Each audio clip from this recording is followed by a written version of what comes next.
Failure, it's denial.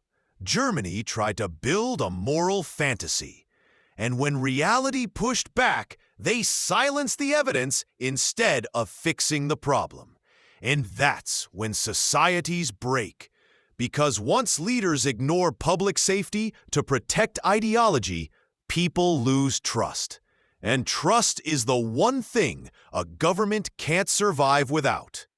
I don't think she's going to last much longer, because I think everybody's had it up to here, with the European Union. Here's what needs to be understood before everything ends well. Let's put it this way.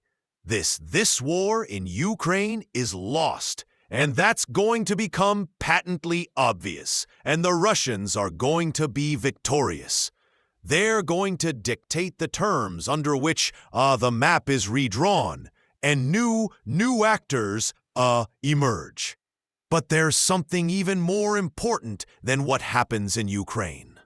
And I predict that Germany will walk out of NATO and walk out of the EU because it's the only way for Germany to liberate itself from the influence and power of the EU and NATO. Remember, many of your guests have said this, and people always chuckle over. I always thought it was deeply offensive and thought it was dead wrong. But this was the attitude in Great Britain and France and the United States, and that is NATO exists to keep the Russians out and the Germans down. That last point exposes the real fracture.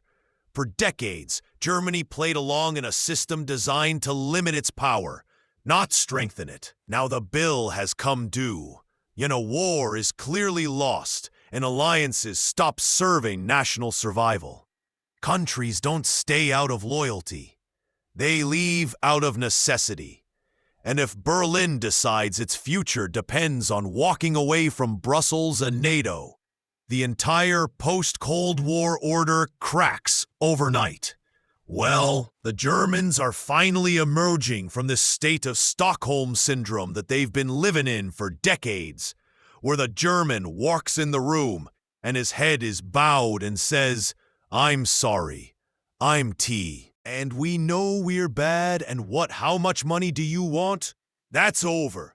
The Germans have had it with that. The new generation that's coming up is sick of it. The alternative for Germany is sick of it. And this Atlantic alliance has not produced security for Germany. It's dragged Germany into a confrontation with Russia that most Germans want nothing to do with. So Germany is going to march out of the EU. It's going to march out of NATO. When that happens, that's the end of NATO and the EU, because the only way they can exist is with Germany as the linchpin, as the keystone and the edifice.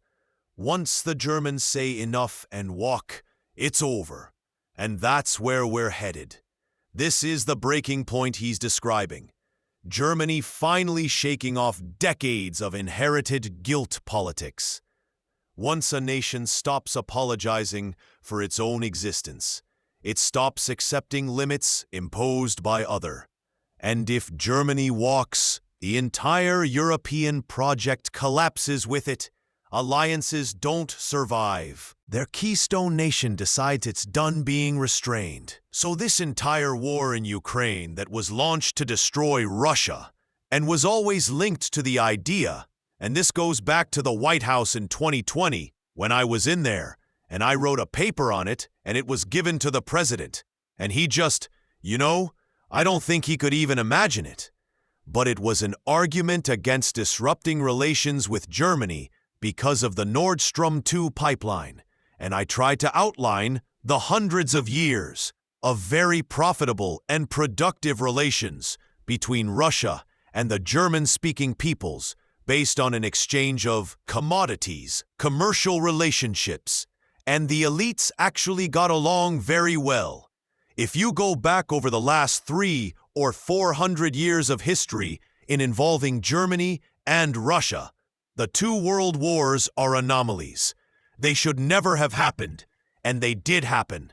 It's tragic that they did, But I think both Germans and Russians have concluded this must not happen. We'll leave the Atlantic Alliance, and it will leave the EU for these very reasons. What he's pointing out is simple. Germany and Russia were natural partners for centuries. The wars were the exception. So trying to force a permanent break between them was never sustainable. And now Germany is beginning to choose history over pressure, and that shift will rewrite Europe. And all the neocons that have done everything they possibly could to promote death and destruction and war in Eastern Europe and across the continent.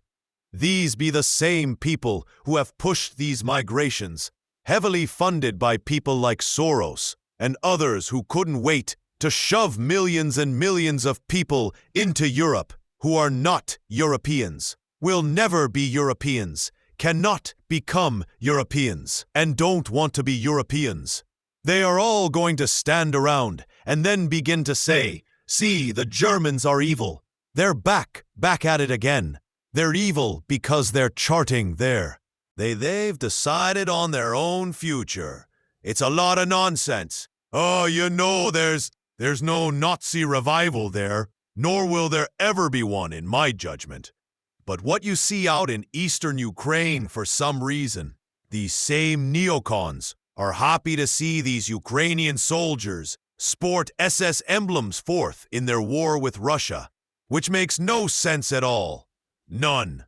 What he's calling out is the double standard. The moment Germany chooses its own future, critics rush to paint it as dangerous, while ignoring the extremists they quietly support elsewhere. It's not about Nazism returning. It's about Germany refusing to be controlled. And that's what really scares the people who built this system.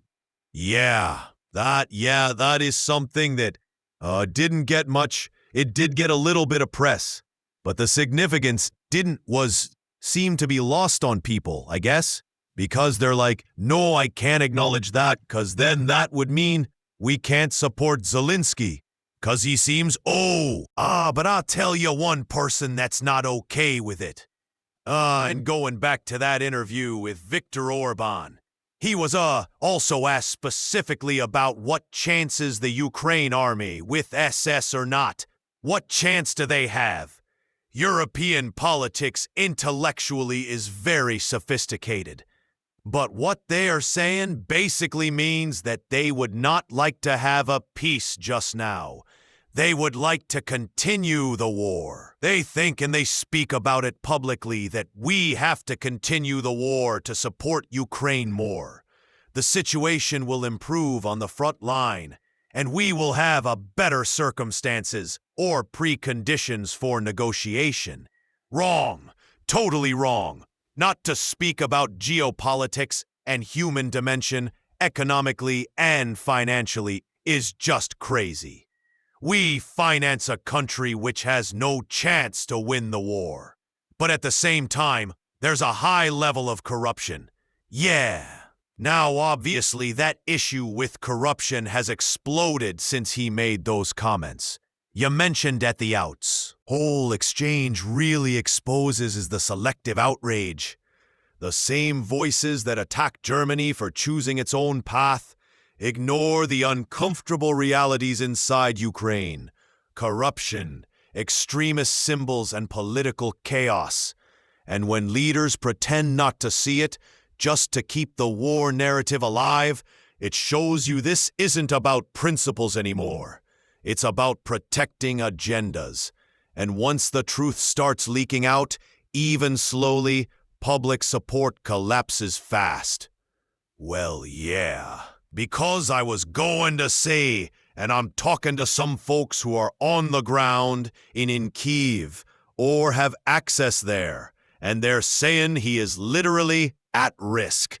This could knock him out when nothing else do. So, apparently he's not as safe as many in the West may think, even with all these announcements. Well, a lot of people have waited for him to be subjected to the Mussolini treatment. That may yet come. Who knows? He is distant from his own population. What no one here in the West is told. People who are on the ground over there, or Poland, or in Russia. There are some Germans, that will tell you this. I think one of them is named Baba. This is a German journalist. I listened to him, and he said the same thing.